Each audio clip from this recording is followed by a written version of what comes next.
Hello viewers, I warmly welcome you to my educational channel Eduknowledge and Preparation Zone. আজকের এই ভিডিওটিতে থাকবে spoken ইংলিশের দ্বিতীয় ক্লাস, দ্বিতীয় topic that is daily routine. Daily routine শিখলে কি হয়, আমরা ঘুম থেকে উঠে ঘুমানোর আগ পর্যন্ত যে সেন্টেন্স যে কথাবার্তা আমরা বলি সেই সব কথাবার্তা ইংরেজিতে ফ্লুয়েন্টলি শিখতে পারবেন এবং বলতে পারবেন। তাহলে দেরি না করে ভিডিওটিতে চলে আসা যাক। আজকের টপিক হলো ডেইলি রুটিন। আর যদি ভিডিওটি ভালো লাগে থাকে আমার ভিডিওটি অবশ্যই লাইক সাবস্ক্রাইব করবেন এবং কমেন্টের মাধ্যমে জানিয়ে দিবেন যে কোন টপিকটি ভালো লেগেছে বা কোন টপিকটি ভালো লাগে নাই, তাহলে আমি আরও ইমপ্রুভ করার চেষ্টা করব। তাহলে let's begin the topic and start watching till the end. প্রথম সেন্টেন্সটি হলো তুমি কখন ঘুম থেকে উঠো। এর ইংলিশে বললে কি হবে, when do you wake up. এখানে হোয়েন ডু এর অর্থ হচ্ছে তুমি কখন, ইউ অর্থ হচ্ছে তুমি, ওয়েক আপ এর অর্থ হচ্ছে ঘুম থেকে উঠা। তো আমাদের প্রশ্নের মধ্যে আছে তুমি কখন ঘুম থেকে উঠো। When do you wake up, তুমি কখন ঘুম থেকে উঠো। হোয়েন শব্দের অর্থ হচ্ছে কখন, বা অন্য সেন্টেন্সের অর্থ হবে যখন। ডু হচ্ছে অক্সিলিয়ারি ভার্ব, কারণ এইটি হচ্ছে প্রেজেন্ট ইনডেফিনিট টেন্স। ইউ এর বাংলা হচ্ছে তুমি, ওয়েক আপ এর অর্থ হচ্ছে ঘুম থেকে উঠা। তাহলে সুন্দরভাবে বললে সেন্টেন্সটি কী হবে, when do you wake up. Answer কি দিয়েছে দেখে নেই। আমি সকাল 6টায় উঠি। I wake up at 6 AM, বা 6 o'clock ইন দ্য মর্নিং বললেও হবে। এখানে আই এর বাংলা অর্থ হচ্ছে আমি, উইক আপ আগেই বলেছিলাম যে উইক আপ এর শব্দ অর্থ হচ্ছে ঘুম থেকে উঠা, আর অ্যাট 6 AM মানে 6টার সময়। তো সুন্দর করে বললে কি হবে, I wake up at 6 AM। অন্যভাবেও বলা যায় I get up from bed at 6 o'clock in the morning. এইভাবে বললে সেন্টেন্সটি লম্বা হয়ে যায়। তো সংক্ষেপে বলতে গেলে এবং ফ্লুয়েন্টলি বলতে গেলে I wake up at 6 AM, that is enough. তো এখানে হচ্ছে সাবজেক্ট ভার্ব অবজেক্ট, এইটি হচ্ছে প্রেজেন্ট ইনডেফিনিট টেন্স, কেননা সকাল 6টায় উঠি, দিট ইজ অভ্যাসগত কাজ, হ্যাবিচুয়াল অ্যাকশন। সো আমরা স্পোকেন ইংলিশের মাধ্যমে আমরা টেন্স সম্বন্ধীয় লিটিল বিট শিখে নেব, কারণ যদি এই চ্যানেলের মাধ্যমে কোনো বিদ্যার্থী বা স্টুডেন্ট থাকে তাদের উপকারী হবে। নেক্সট আরেকটি প্রশ্ন, তুমি কি ব্রেকফাস্ট করো। তো ইংরেজিতে কি বললে কি হবে, ডু ইউ হ্যাভ ব্রেকফাস্ট। এখানে ডু ইউ হ্যাভ ব্রেকফাস্ট বলতে হবে, কারণ হ্যাভ কথার অর্থ হচ্ছে ব্রেকফাস্ট খাওয়া বা করা, আর ডু ইউ এর অর্থ হচ্ছে তুমি কি, আর ব্রেকফাস্ট তো ব্রেকফাস্ট। তো এই প্রশ্নের আনসার কি হবে, ডু ইউ হ্যাভ ব্রেকফাস্ট, তুমি কি ব্রেকফাস্ট করো। এইটি হচ্ছে প্রেজেন্ট ইনডেফিনিট টেন্স। কীভাবে প্রেজেন্ট ইনডেফিনিট টেন্স হলো, এখানে ডু আছে আর সেন্টেন্সটা ইন্টারোগেটিভ সেন্টেন্স মানে কোয়েশ্চন প্রশ্নবোধক বাক্য, সেই জন্য এটি হলো ইন্টারোগেটিভ সেন্টেন্স। আর correct answer will be do you have breakfast. একজন বলল তুমি কি ব্রেকফাস্ট করো। আনসার তো আমাকে একটু দিতেই হবে, বা যে কাউকেই প্রশ্ন করে না কেন আনসার তো একটা দিতেই হবে। আমি ব্রেকফাস্ট করি বা আমি ব্রেকফাস্ট করি না। তো এখানে দিয়েছে হ্যাঁ আমি ব্রেকফাস্ট করি, yes I have breakfast. I have breakfast কথার অর্থ হলো আমি ব্রেকফাস্ট করি, আর হার তো ইংলিশ হচ্ছে ইয়েস, জানাই আছে। আর যদি কেউ বলে না আমি ব্রেকফাস্ট করি না, তো কিভাবে হবে, no I don't. No I don't হবে, আই হ্যাভেন্ট হবে না, কারণ হ্যাভটা এখানে মেইন ভার্ব হিসাবে কাজ করছে। আর ফুল সেন্টেন্স যদি বলি no I don't have breakfast, তো ফুল সেন্টেন্স সবসময় বলার দরকার নাই, কারণ আমাদের টপিকটা হচ্ছে স্পোকেন ইংলিশ, আমরা কথাবার্তা বলবো। তো সিম্পলি বলে দেবো নো আই ডোন্ট। আর যদি আমি করি বোঝায় তাহলে yes I have breakfast. Next আরেকটি প্রশ্ন, তুমি কি ব্যায়াম করো। অনেকেই ব্যায়াম করে থাকেন বা অনেকে করেন না। তো প্রশ্ন হলো তুমি কি ব্যায়াম করো, ডু ইউ এক্সারসাইজ। আবার এই কোয়েশ্চেনে অনেকে বলবে do you do exercise. Do you do exercise কিন্তু হবে না, কারণ exercise itself is a verb, নিজেই একটি ভার্ব। এক্সারসাইজের অর্থ হচ্ছে ব্যায়াম করা, আর ডু ইউ এর অর্থ হচ্ছে তুমি কি। তো আমার বাংলা প্রশ্নে কি দেওয়া আছে, তুমি কি ব্যায়াম করো। তো তুমি কি প্রথমে এর ইংলিশ কি হবে, ডু ইউ, আর এক্সারসাইজ এর অর্থ হচ্ছে ব্যায়াম করা। তো সেন্টেন্সটি সাজিয়ে বললে কি হবে, ডু ইউ এক্সারসাইজ। এখানে আনসার দিয়েছে হ্যাঁ আমি ব্যায়াম করি, ইয়েস আই এক্সারসাইজ। আই এর অর্থ হচ্ছে আমি, আর এক্সারসাইজের হচ্ছে ব্যায়াম করি। তো ইয়েস আই এক্সারসাইজ এর বাংলা হলো হ্যাঁ আমি ব্যায়াম করি। এই সেন্টেন্সগুলো আমাদের প্রতিনিয়তই লাগে, কারণ এইগুলি হচ্ছে ডেইলি রুটিন সম্বন্ধী ওয়ার্ক। অনেকে ব্যায়াম করে থাকেন, অনেকে ব্যায়াম করেন না। তো এইভাবে প্রশ্নগুলি বলতে হয়। তারপর আরেকটি প্রশ্ন, তুমি কখন অফিসে যাও। তুমি কখন অফিসে যাও, when do you go to the office. When do you এর অর্থ হলো তুমি কখন। তুমি কখনের ইংলিশ কি, হোয়েন ডু ইউ। আর যাওয়ার ইংলিশ কি গো, আর অফিস তো অফিস। তো সেন্টেন্সটি সাজিয়ে বললে কিভাবে হবে? When do you go to the office? তুমি কখন অফিসে যাও? এই সেন্টেন্সটি কেন দিলাম? কারণ যদি আমরা কোনো অফিস গোয়ার্সের সাথে কথাবার্তা বলি তখন আমরা প্রায় সময় জিজ্ঞাসা করে নিতে হয় বা জিজ্ঞাসা করতে হয় যে তুমি কখন অফিসে যাও। তো ইংলিশে কিভাবে বলবো? When do you go to the office? তো এখানে আনসার দিয়েছে আমি সকাল 9টায় অফিসে যাই। তো আনসার কি হবে? I go to the office at 9 AM, or এইভাবে বললেও হবে I go to the office at 9 o'clock in the morning. যদি আমরা এইভাবে বলি সেন্টেন্সটি একটু লম্বা হয়ে যায়, যেহেতু স্পোকেন ইংলিশ তো শর্টকাট বললে ভালো হয়। তো in place of 9 o'clock in the morning it is better to say I go to the office at 9 AM। শুধু অফিসের বেলায় নয়, কেউ জিজ্ঞাসা করতে পারে যে তুমি কখন স্কুলে যাও? When do you go to school? Answer আমরা পেতে পারি যে আমি সকাল 9টায় অফিসে যাই বা আমি সকাল 9টায় স্কুলে যাই। I go to the school at 9 AM, or I go to the office at 9 AM। যে সিচুয়েশনে যে কোয়েশ্চেন আসবে শুধু বেসিক স্ট্রাকচার জানলেই আমরা প্রত্যেক কোয়েশ্চেনের আনসার দিতে পারবো। আর একটি প্রশ্ন, তুমি কি দুপুরে বিশ্রাম নাও? তুমি কি দুপুরে বিশ্রাম নাও? আগেই বলে দিয়েছিলাম যে তুমি কি, এর উত্তর কি হবে? Do you. বিশ্রাম নেওয়া হচ্ছে রেস্ট, আর টেক রেস্ট, আর দুপুরবেলারে ইংলিশে বলে নুন। তো তুমি কি দুপুরে বিশ্রাম নাও এর ইংলিশ অর্থ হবে বা ইংলিশে কি হবে? Do you take rest at noon? তুমি কি রাত্রেবেলা বিশ্রাম নাও? Do you take rest at night? তো যে সময়ে বলবে সেই সময়কে ইংলিশে বলে দিলেই হবে। এই প্রশ্ন হচ্ছে দুপুরবেলা, তাই আমরা বলবো do you take rest at নুন। আনসারে বললো একজন, সবাই আমরা বিশ্রাম নেই। হ্যাঁ, আমি বিশ্রাম নেই। Yes, I take rest. I take মানে আমি নেই, কি নেই? রেস্ট নেই, rest. I take rest. Yes, I take rest. আরেকটি প্রশ্ন, তুমি কখন কাজ শেষ করো? আমরা প্রায় কাউকে জিজ্ঞাসা করি যে তোমার কাজ কখন শেষ হয়। তো ইংলিশে বললে কিভাবে হবে? When do you finish your work? When শব্দের অর্থ হচ্ছে কখন, বা প্রশ্ন অনুযায়ী কোনো সময় যখনও হয়। তো এই প্রশ্নে কখনের ইংলিশ হবে হোয়েন, আর ডু ইউ মানে তুমি কি বা কোন টাইমে, যেহেতু এটা ইন্টারোগেটিভ সেন্টেন্স। আর ফিনিশ কথার অর্থ হচ্ছে শেষ করা, আর ওয়ার্ক শব্দের অর্থ হচ্ছে কাজ করা। তো তুমি কখন কাজ শেষ করো, এই প্রশ্নের ইংলিশ হবে when do you finish your work? তুমি কখন কাজ শেষ করো।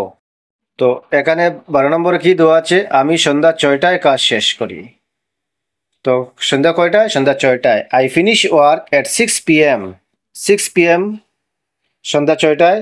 আর আই এর বাংলা হচ্ছে আমি, ফিনিশ শব্দের অর্থ হচ্ছে শেষ করা, আর ওয়ার্ক শব্দের অর্থ হচ্ছে কাজ। তো আই ফিনিশ ওয়ার্ক মানে আমি কাজ শেষ করি। কয়টায় শেষ করি? এট 6 PM। 6 PMটা হচ্ছে একটা সময়, মনে রাখবে সময়ের আগে সব সময় এড বসে। আমি আগেই বলে দিয়েছি যেহেতু এটি স্পোকেন ইংলিশ সম্বন্ধীয় টপিক, কিন্তু যেহেতু আমরা ইংলিশ বলছি স্পোকেন ইংলিশের সাথে সাথে যে সকল বিদ্যার্থী ভাই বোনেরা আছে তাদের জন্য আমি গ্রামারেরও টপিক অল্প অল্প করে বলে দেব। I finish work at 6 PM। At হচ্ছে প্রিপোজিশন, টাইমের আগে সব সময় এট প্রিপোজিশন লাগে। তো এইভাবে শিখতে হবে। নেক্সট কোয়েশ্চন, তুমি সন্ধ্যায় কি করো? প্রায় সময় আমরা মানুষকে জিজ্ঞাসা করে থাকি যে তুমি ও টাইমে কি করো। তো তুমি সন্ধ্যায় কি করো, তুমি দুপুরবেলা কি করো, আমরা এইভাবে প্রশ্ন জিজ্ঞাসা করে থাকি। যেহেতু কোনো কাজকর্ম প্রায় মানুষই থাকে যে এই টাইমে ফ্রি টাইম একটা থাকে মানুষের, এই ফ্রি টাইমে মানুষরা কি কাজ করে। তো সাপোজ ধরে নিলাম যে এই প্রশ্ন সন্ধ্যার সময় মানুষটা ফ্রি বসে আছে, তো সে সন্ধ্যার সময় কি করে। তো ইংলিশে বললে কি? What do you do in the evening? মানে তুমি সন্ধ্যায় কি করো। হোয়াট ডু ইউ ডু মানে হোয়াট মানে কি, আর ইউ ডু মানে তুমি করো।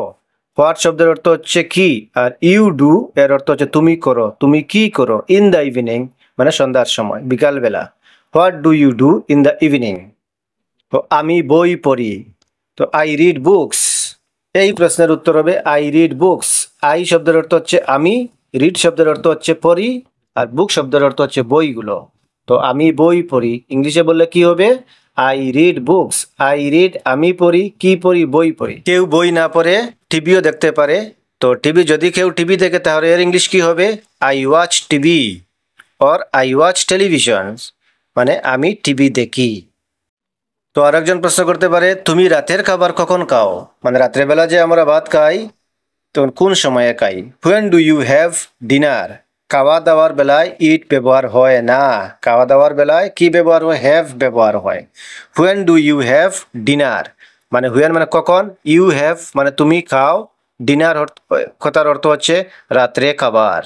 সকালে খাবারকে বলে ব্রেকফাস্ট, দুপুরে খাবারকে বলে লাঞ্চ, আর রাত্রে খাবারকে বলে ডিনার। তো এই প্রশ্নে জিজ্ঞাসা করেছে যে রাত্রে কখন খাও, when do you have dinner. আরেকটা কথা মনে রাখবে, যখন কাউকে খাওয়া সম্বন্ধীয় কোনো প্রশ্ন বলবে, সাধারণত আমরা জানি যে খাওয়া এর অর্থ হচ্ছে ইট, কিন্তু ডিনার রাত্রে খাবার, সকালবেলা খাবার, দুপুরবেলা খাবার, এইসব খাবারের আগে হ্যাভ ব্যবহার করা হয়, তাই এই প্রশ্নে হ্যাভ এর অর্থ হচ্ছে খাওয়া। 16 নম্বর কোয়েশ্চেনে আছে আমি রাত 9টায় খাবার খাই। তো রাত 9টার সময় খাবার খাই, I have dinner at 9 PM। I have আমি খাই, আগেই বলেছিলাম যে খাবার, লাঞ্চ, ডিনার, ব্রেকফাস্ট খাবার হলে হ্যাভ ব্যবহার হয়, ইট ব্যবহার হয় না। তো রাত্রে 9টার সময় খাবার খাই, I have dinner at 9 PM, মানে আই হ্যাভ এর অর্থ হচ্ছে আমি খাই, কি খাই, ডিনার রাত্রে খাবার, কয়টার সময়, এট 9 PM। আর একটি প্রশ্ন, তুমি কি টিভি দেখো? প্রশ্নের ইংলিশ কি হবে, do you watch TV. Do you এর অর্থ কি তুমি কি, আর ওয়াচ শব্দের অর্থ হচ্ছে দেখা। আর এই যে টিভি, তো টিভি দেখাকে বলা হয় ওয়াচ টিভি। সাধারণত আমরা দেখা এর ইংলিশ জানি সি, লুক, কিন্তু কেউ যদি বলে তুমি কি টিভি দেখো, মোবাইল দেখো, তখন মোবাইল দেখা, টিভি দেখা এইগুলির ইংলিশকে বলে ওয়াচ। তো এই প্রশ্নে আনসার কি হবে, ডু ইউ ওয়াচ টিভি। তো আনসারে কি দিয়েছে 18 নম্বরে, হ্যাঁ আমি টিভি দেখি, ইয়েস আই ওয়াচ টিভি। হ্যাঁ আমি দেখি, কি দেখি, টিভি দেখি, ইয়েস আই ওয়াচ টিভি। যদি আমি দেখি না তাহলে কি, no I don't watch TV.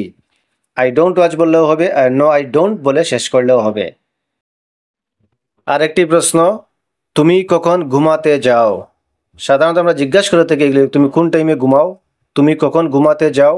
When do you go to bed. ঘুমাতে যাওয়া এর ইংলিশ হচ্ছে গো টু বেড, বিছানায় যাওয়া। When do you go to bed, এখানে হোয়েন এর অর্থ হচ্ছে কখন, ডু ইউ মানে তুমি কি, গো টু বেড ঘুমাতে যাওয়া। সো এই প্রশ্নের আনসার কি হবে, when do you go to bed, তুমি কখন ঘুমাতে যাও। আনসারে কি বললো, আমি রাত 11টায় ঘুমাতে যাই, I go to bed at 11 PM।